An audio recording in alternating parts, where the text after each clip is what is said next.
الحمد للہ وکفا وسلام علی عباده الذین اصطفى اما بعد فاعوذ باللہ من الشیطان الرجیم بسم اللہ الرحمن الرحیم ومن يطع اللہ ورسولہ فقد فاز فوزا عظیما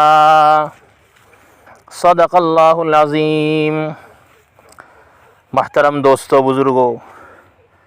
اللہ پاک کی طرف سے ہم تمام کو اس دنیاوی زندگی کا ایک قیمتی موقع ملا ہے،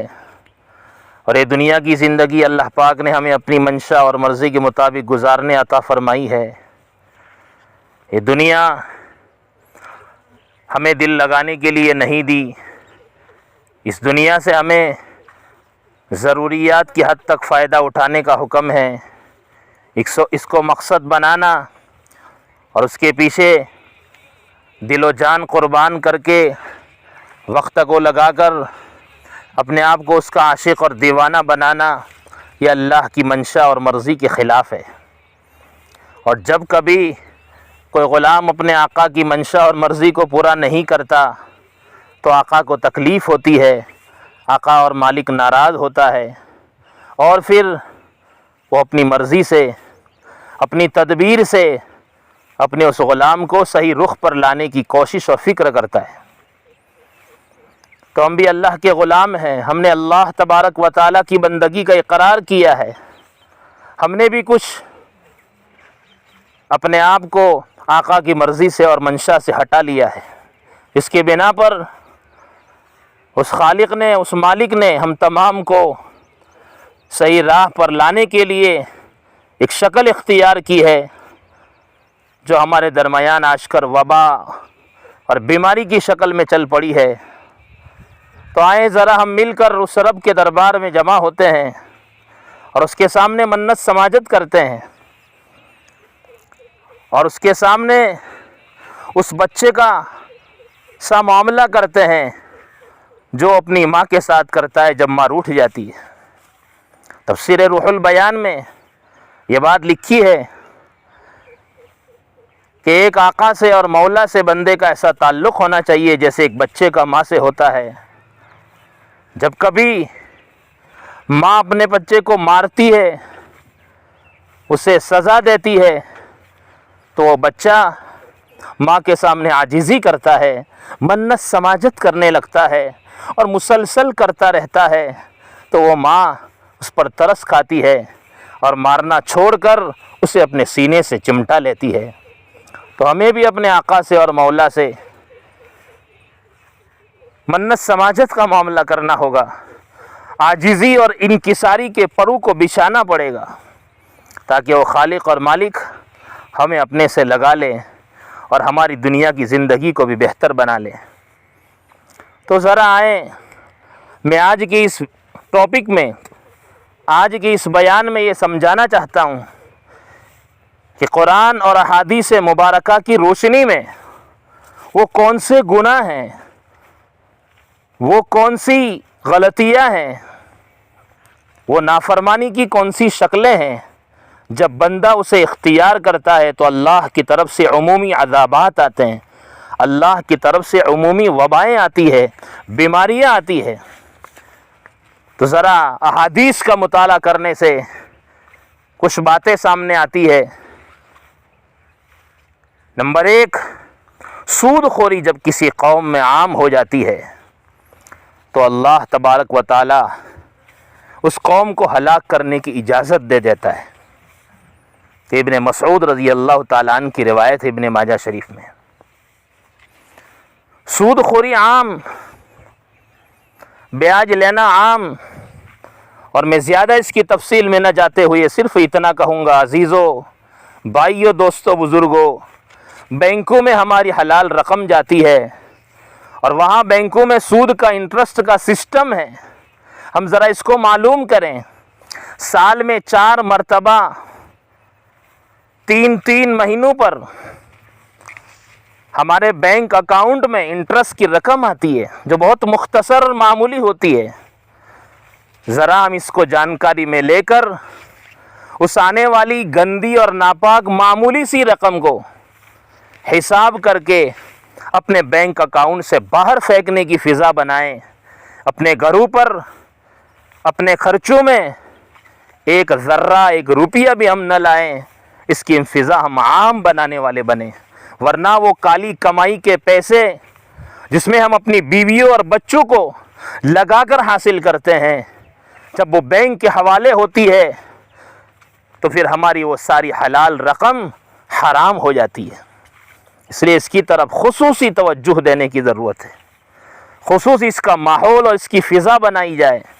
اور ہم اپنے گھروں میں اس کا مذاکرہ کر کے اس کا ہم حساب لگانے والے بنیں، جانکاروں سے ہم اس کو معلوم کرنے والے بنیں، تاکہ ہماری حلال رقم ناپاک نہ ہو اور ہم سود خور نہ بنیں، ورنہ اتنی بڑی سخت وعید ہے، اور بھی وعیدات ہے، میں تفصیل میں جانا نہیں چاہتا۔ سود خوری سے ہمیں اپنے آپ کو بچانا ہے۔ دوسرے نمبر پر زنا، علانیہ کھلم کھلا فحاشی، بدکاری، جو آج روز بروز ترقی کی طرف بڑھتی چلی جا رہی ہے، چاہے وہ موبائل کی شکل میں ہو، غلط تعلقات کی شکل میں ہو، بد نظری کی شکل میں ہو، اور شکلوں میں ہو، ذرا ہم اس کی طرف ایک نگاہ اٹھا کر دیکھنے والے بنیں۔ ابو داؤد شریف کی روایت ہے، آقا نامدار حضرت مدنی علیہ السلام فرماتے ہیں، جب کبھی کسی قوم میں فحاشی، ننگاپا کھلے طور پر ہونے لگتا ہے تو ان میں وبائیں اور ایسی بیماریاں آتی ہے جس کا تذکرہ پہلے لوگوں میں سنا نہیں ہوتا۔ کیا یہ بات حق اور سچ نہیں ہو چلی ہے؟ یقیناً ہے۔ ہمیں اس سے اپنے آپ کو ضرور بچانا ہے، کنٹرول کرنا ہے، غلط تعلقات سے باز آنا ہے، موبائل کی غلط تصاویر سے باز آنا ہے، اور غلط ویڈیوز سے اپنی زندگی کو پاک اور صاف بنانا ہے۔ جلدی اٹھنا ہے، بہت دیر ہو چکی ہے، اپنے روٹھے رب کو راضی کرنے کی فکر کرنا ہے۔ تیسرا گناہ جس کا تذکرہ ملتا ہے حدیث میں، وہ ناپ تول میں کمی ہے، یعنی حقوق ادا نہ کرنا، بندوں کے حقوق کو ہڑپ کرنا، چاہے وہ کسی بھی شکل سے ہڑپ کیے جائیں، ناپ تول میں کمی کر کے ہم سامنے والے گاہک کے حق کو وصول کرتے ہیں، غصب کرتے ہیں، لوٹتے ہیں اس کے حق کو، پھر چاہے وہ بھائیوں کا مسئلہ ہو، بھائی بہنوں کا مسئلہ ہو، ماں باپ اور اولاد کا مسئلہ ہو، اپنے گھر پر رکھنے والے مزدوروں کے حقوق کا مسئلہ ہو، ہم توجہ دیں۔ اسی ناپ تول کی کمی کی وجہ سے سیدنا حضرت شعیب علیہ السلام کی قوم پر عذاب آیا تھا، اور ابن ماجہ شریف کی روایت ہے، آقا مدنی علیہ السلام فرماتے ہیں،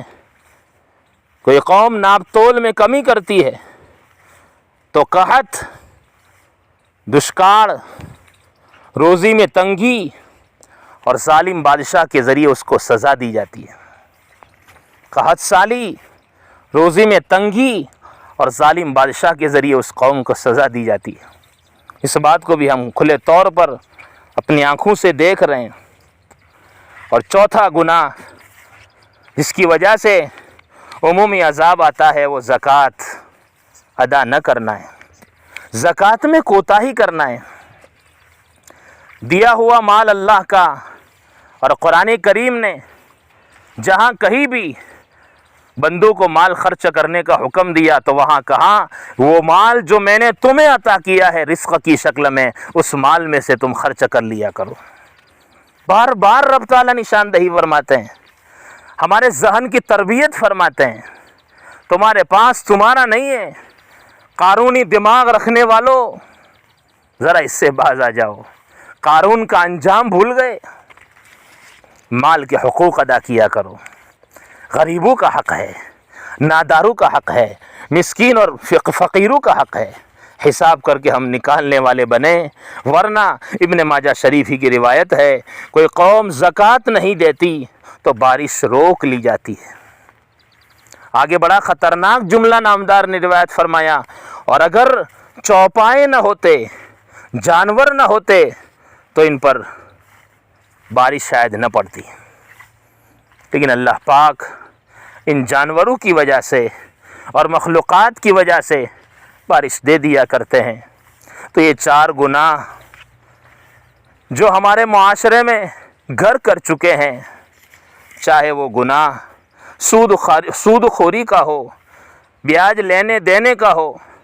چاہے وہ گناہ زنا اور غلط تعلقات کا ہو، چاہے وہ گناہ ناپ تول میں کمی اور حقوق کی ادائیگی نہ کرنے کا ہو، اور چاہے وہ گناہ زکوٰۃ نہ دینے کا ہو، یہ وہ گناہ ہیں جن کے بارے میں پاک پیغمبر علیہ السلام نے احادیث میں عمومی بیماریاں اور عمومی وبائیں اور عذابات نازل ہونے کا اعلان فرمایا ہے۔ تو ذرا ہم اپنی زندگی پر نظر ثانی کریں اور اپنے آپ کو اور اپنے گھر والوں کو ان گناہوں سے بچانے کی ہم فضا اور کوشش کریں۔ اللہ پاک سب سے پہلے مجھے اور پھر ہم سبھی لوگوں کو ایسے گناہوں سے بچنے کی توفیق عطا فرمائے۔